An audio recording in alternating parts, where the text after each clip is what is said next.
안녕하세요. 매일 아침 말씀 묵상에 오신 여러분을 진심으로 환영합니다. 10월 20일 수요일, 너희가 나를 사랑하면 내 계명을 지키라. 생각할 문제, 우리가 주님을 사랑하면 어떻게 반응하게 될까요? 순종의 올바른 동기는 무엇이어야 하나요? 오늘 우리에게 주는 교훈은 무엇입니까? 우리가 주님을 사랑하면 어떻게 반응하게 될까요? 신명기는 끊임없이 사랑과 계명에 대하여 이야기하고 계십니다. 신명기 5장 10절, 너희가 나를 사랑하고 내 계명을 지키는 자에게는 천대까지 은혜를 베푸느니라. 그런즉 너는 알라, 오직 내 하나님 여호와는 하나님이시요 신실하신 하나님이시라. 그를 사랑하고 그의 계명을 지키는 자에게는 천대까지 그의 언약을 이행하시며 인애를 베푸시되. 이스라엘아, 내 하나님 여호와께서 내게 요구하시는 것이 무엇이냐? 곧 내 하나님 여호와를 경외하며 그의 모든 도를 행하고 그를 사랑하며 마음을 다하고 뜻을 다하여 내 하나님 여호와를 섬기고 내가 오늘 내 행복을 위하여 내게 명하는 여호와의 명령과 규례를 지킬 것이 아니냐. 계속 이 본문의 말씀 속에 쌍으로 이렇게 나오는 것을 발견하게 됩니다. 사랑과 계명이 함께 나옵니다. 우리가 그분을 사랑하면 그분의 계명을 지키는 자가 되고, 우리가 그분의 계명에 순종할 때 천대까지 은혜를 누릴 것이고 천대까지 언약을 이행하며 인애를 누릴 것입니다. 또 하나님을 사랑하며 그의 명령을 지킬 때에 우리는 주님께서 예비해 놓으신 풍성한 행복을 누릴 수 있습니다. 흔히 우리는 많은 경우에 은혜 이렇게 이야기하는데, 그 은혜는 하나님을 사랑하고 계명을 지키는 자들에게 영원히 천대까지 베푸시는 것입니다. 그런즉 내 하나님 여호와를 사랑하여 그가 주신 책무와 법도와 규례와 명령을 항상 지키라. 또 너희가 오늘 내가 너희에게 명하는 이 모든 명령을 지켜 행하여 내 하나님 여호와를 사랑하고 항상 그의 길로 행할 때에는 이 세대에 더 새 성읍을 다하여. 우리가 사랑하고 그 명령을 지킬 때 하나님께서 많은 축복들을 더해 주실 것을 약속해 놓고 계십니다.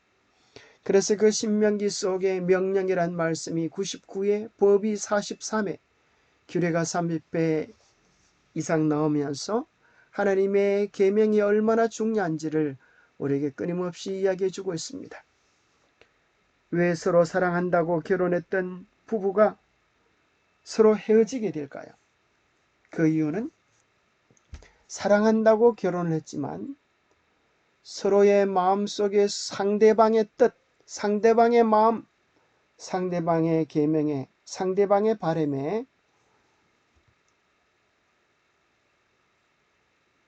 충성되지 않은 것입니다. 상대방의 요구에, 필요에 무관심한 것입니다. 사랑하면 상대방의 필요와 관심에 마음을 쏟고 존중하게 될 것입니다. 하나님과 우리와의 관계에서도 마찬가지일 것입니다. 우리가 정말 하나님을 사랑하면 그분의 뜻을 존중하고 그분의 계명을 지키게 될 것입니다. 요한도 이렇게 말합니다. 하나님을 사랑하는 것은 이것이니 우리가 그의 계명을 지키는 것이라. 예수님께서도 이렇게 말씀하셨습니다. 너희가 나를 사랑하면 나의 계명을 지키리라. 이것이야말로 성경 전체에 나오는 기본적인 가르침이요 맥입니다. 하나님을 향한 사랑은 언제나 그분에 대한 순종으로 표현되어져야 합니다. 이것은 지금껏 변치 않는 진리였고 앞으로도 영원히 그러할 것입니다. 그리고 여기서 말하는 하나님께 대한 순종은 하나님의 율법 곧 안식일 계명을 포함하는 십계명에 대한 순종을 말하고 있습니다. 네 번째 계명을 지키는 것은 다른 계명들을 지키는 것과 마찬가지로 결코 율법주의적인 것이 아닙니다. 그분의 사랑에, 그분의 베푸신 구원의 은혜에 감사한 우리의 반응으로서 지켜지는 것입니다. 사랑이 올바른 순종의 동기가 되어야 하는 이유는 무엇일까요? 하나님께 대한 사랑을 바탕으로 하나님께 대한 사랑을 바탕으로 하지 않을 경우에는 그 어떤 계명에 대한 순종도 율법주의가 될 수 있습니다. 왜냐하면 내 스스로 노력으로 구원을 이루려고 하는 우리의 행위의 열매들이기 때문입니다. 우리가 진심으로 하나님을 사랑하면 그분께 순종하고 싶어집니다. 왜냐하면 그것이 하나님께서 우리에게 기대하시는 것이기 때문입니다. 모세가 이스라엘 백성들에게 반복적으로 하나님을 사랑하고 그분께 순종하라고 이야기한 것은 그들이 애굽에서 구원함을 받은 이유였습니다. 다시 말해 그들의 사랑과 순종은 하나님께서 그들에게 허락하신 구원에 대한 반응이었던 것입니다. 그들은 하나님에 의해 구원함을 받았습니다. 이제 그들이 그분의 계명에 순종함으로 하나님의 사랑에 반응할 차례가 되었습니다. 이 사실은 오늘날에도 변함이 없는 것입니다.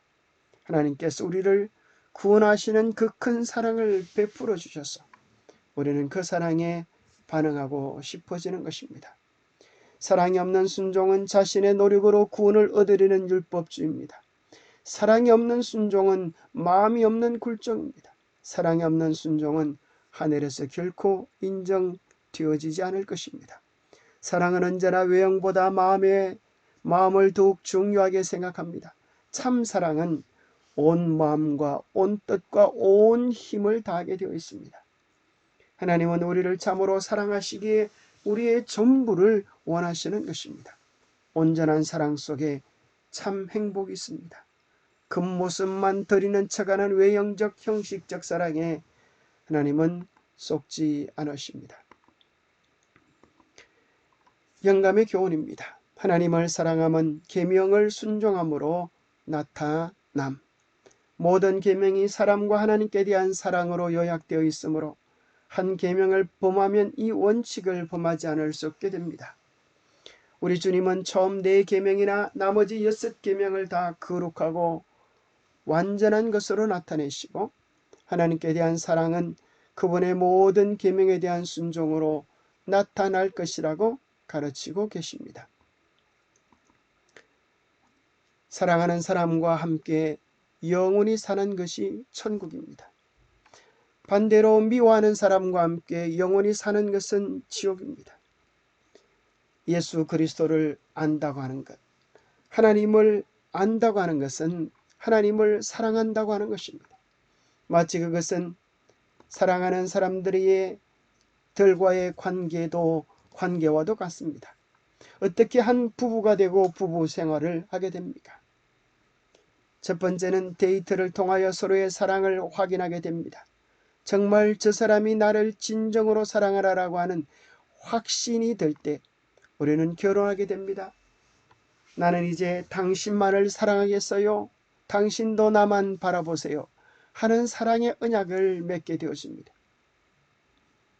서로 사랑을 언약한 다음에 그들은 서로 상대방의 행복을 충족시켜 주므로 사랑을 나눔으로 끝없이 동행하게 되는 것입니다.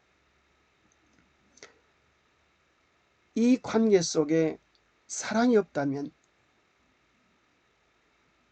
무엇이 남겠습니까? 사랑이 빠진 부부생활, 사랑이 빠진 결혼, 사랑이 없는 데이트, 이것은 간사한 것입니다.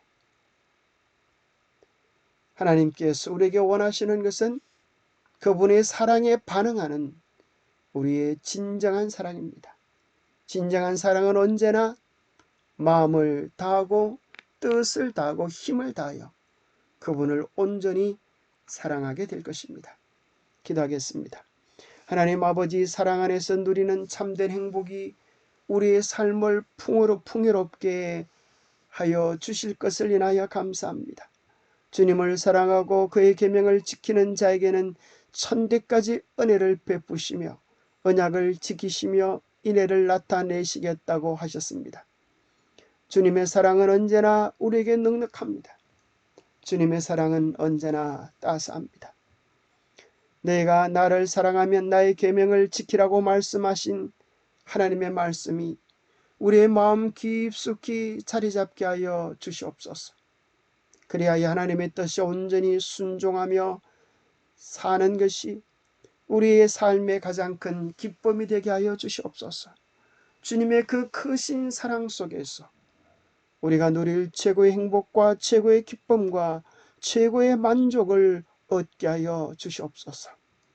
이 세상의 어떤 사랑과도 견줄 수 없는 주님의 그 영원한 사랑을 우리가 누리며 맛보기 원합니다. 그 아름다운 사랑에 온전히 속하도록 우리의 마음을 이끌어 주시옵기를 우리 주 예수 그리스도로 머지하여 간절히 간구하옵나이다. 이 세상의 인간적인 사랑도 행복을 주는데 하물며 우리를 향한 주님의 그 크신 사랑은 얼마나 더 큰 행복을 우리에게 선물해 주겠습니까? 하나님과의 깊은 교제의 축복을 날마다 누리시게 되기를 축복합니다. 감사합니다.